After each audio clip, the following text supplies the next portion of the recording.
Hey guys, Morgan Chalfin here. Coming to you live again for another review of sorts. Not a movie review per se, but I kind of expected if I did get another request anytime soon that I suspected that it might and could be what I'm about to talk about here. Since it's been so popular. The Tumblrverse, Facebook. All the social media sites. Internet's been kind of a buzz with this series on HBO called True Detective. It's one I kind of tuned into late. I think 3 episodes had aired before I started watching it, and I've kept up to date now. I saw initially, but I didn't really know what to make of it. So I kind of was watching my other series and just kind of forgot about it.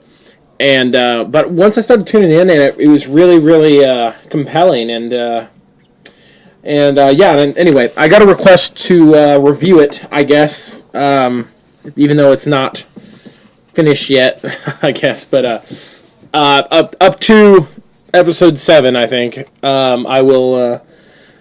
I'll touch on it a little bit, and massive spoilers. I will warn you right now. So turn this off if you haven't seen this or are not up to date. I'm not going to go heavy into depth, but just a warning. All right, True Detective.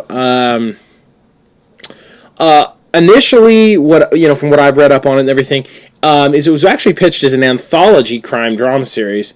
By anthology series, I guess those are big now after the success of American Horror Story and stuff like that, where each season's gonna touch on something new, and good luck getting 2 actors of such caliber in Matthew McConaughey and Woody Harrelson to follow up your second season.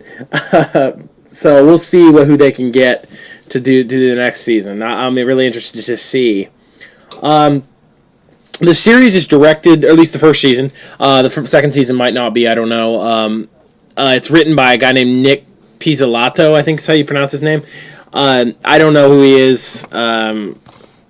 Maybe some of you guys do.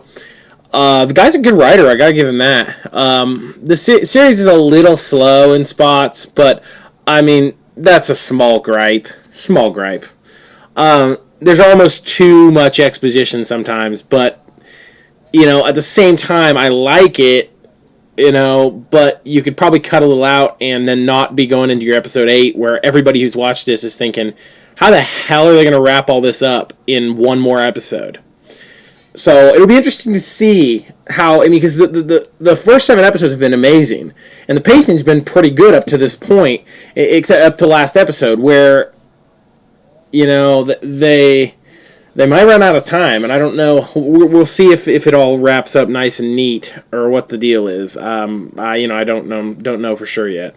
But yeah, as I said, season 1 stars Matthew McConaughey, Woody Harrelson, Michelle Monaghan, Alexandra Daddario's in there as well, from Texas Chainsaw fame and the Percy Jackson movies. Another one is in there who's not really a household name, but she is getting work like crazy lately. Lily Simmons, who plays a character named Beth, who one of the women that Woody Harrelson is cheating on his wife with. But she is also a regular in the series Banshee, which is an amazing series. Check that out if you have not checked that out on Cinemax. Good series, amazing. Back to this, though. Apparently, like I said, it's pitched as an anthology series, so next season, I assume there's going to be another season because the series ratings are really good and everything. The title, True Detective, is obviously an homage to the Pulp Fiction, the old Pulp Fiction crime magazines. One in particular that was called True Detective. The reason I have somewhat of a knowledge of this topic was I think it's my great-grandfather, my great-great-grandfather, who appeared in an issue of True Detective. He was a sheriff in Kansas and ended up chasing a murderer, if I remember right, up into Wyoming. Eventually, they caught him, and he he put on a disguise, made him look like a drunk and all messed up, and went into the cell, and then weaseled the confession out of the guy, this murderer.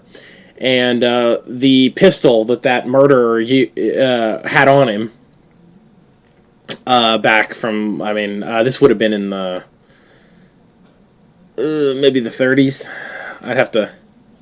Might be earlier. I'd have to look again. But yeah, the pistol that he had on him, my great-great-grandfather took it off of him, and so he appeared in the issue of True Detective. So I have some sort of link to this series, I guess, that most people probably don't. So I'm glad I like it. I think 8 episodes is a little short for this series, honestly. I think that's one of my main gripes. I think it should be 10. Band of Brothers is one that comes to mind that was 10. 10 works perfectly. 10's a good round number. Boom, boom, boom, So, I think, honestly, they need 2 more episodes. But, we'll see. We'll see how it goes. So far, the series, for those of you who haven't watched it, what I was getting into is it's really a story of 2 detectives who are trying to solve this murder over a long number of years. It's something like 15, 16 years or something like that, maybe longer. That are serial killers and kind of like a cult activity in a sense. They're trying to solve this for a long time, and so far that's really all I can tell you. But the series has a very cool kind of subplot, I guess. It's maybe more of a subplot device, with excerpts and homages and symbols from Robert W. Chambers, The King in Yellow. His book, The King in Yellow, I think it was published in 1895, if I remember right. So, anyway, revolving around a musical that drives people mad, if I remember right, if they hear it. It's been a while since I've read it. I had to read it in grad school for a class, and so I'm a little rusty on it. But for the sake of argument, it's really cool that he puts this in here. It really goes back to that era too, along with the crime magazines.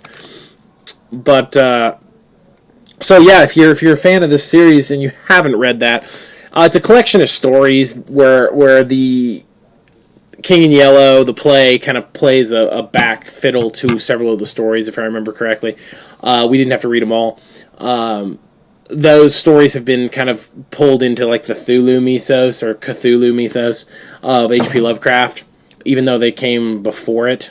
I don't know. But it's really cool. It's a neat concept to throw in. Fukunaga or Pizzolatto, whichever one of these guys, I assume Nick Pizzolatto had a neat idea. It was cool. It's cool that he gives it kind of a gothic feel. But so far, I mean, that's really all that there is to say about this series. Little things and stuff that I could maybe give you to, if you're a fan of this. The reception, from what I've read, it has widespread acclaim from critics and viewers.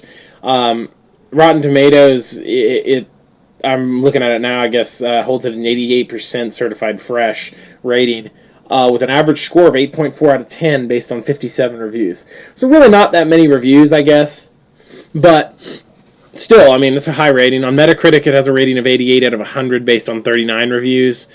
It says indicating universal acclaim. I don't know if I'd go that far for universal acclaim. It's only 39 reviews, but as you can see, people are liking the series.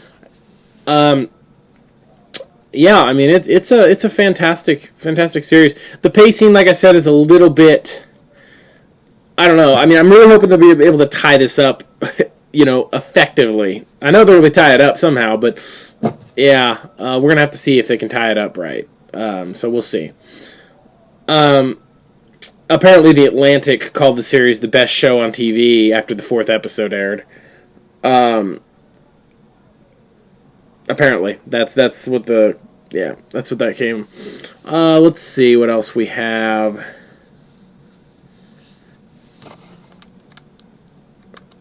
Influences, like I mentioned. In addition to Pulp Fiction, the True Detective incorporates elements from the weird supernatural horror genre. Um, elements is a good way to put it because they're very loose, and the series does actually include some direct quotations from, um, direct references to Robert Chambers, The King in Yellow. Even some of the characters speaking the lines of dialogue like, verbatim. But yeah, that's not much more to say about that. Nick Pizzolatto has directly acknowledged that, um, that the influences that he ran into, um, from to write the series were from Chambers and several of the other pulp authors. Ones that I can think of off the top of my head that if you're really wanting to get into this kind of like supernatural horror kind of stuff, loose, weird supernatural horror, you definitely go to your Lovecrafts, your Carl Wagner, um, Robert E. Howard, one of my favorites, definitely has. I mean, he's probably the pinnacle if you want something that's not going to be overwritten and is fast paced, always moving. If you want something that you don't mind digging a little bit and punching through, I would go with H.P. Lovecraft, who's amazing as well. John Langan is another one I can think of off the top of my head. August Derleth, Algernon Blackwood. All these guys contributed to kind of a Cthulhuian mythos, with the weird supernatural and stuff. Um, Apparently, from what I'm reading here, interest in the Chambers connection resulted in The King in Yellow shooting up into Amazon.com's top 10 bestseller list in February 2014, which is really cool, Let's see. Fukunaga, the director, expressed interest in surrealist filmmaker David Lynch. So, I mean, there's definitely some Lynchian themes in the. I mean, you can see that if you watch it, one episode. But I mean, that's about really all there is to say about it at this point. If I didn't mention it, it follows two characters. Matthew McConaughey plays a character, of Rustin Cole. They just call him Rust, and then. Woody Harrelson plays a character called Martin Hart, or Marty, and so they're the main characters, and that's about all there is to say. Definitely tune into this. If you were behind HBO, this is what it airs on.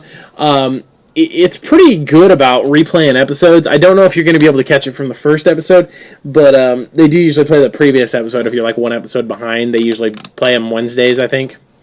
The actual series airs Sundays, so we'll see how it turns out.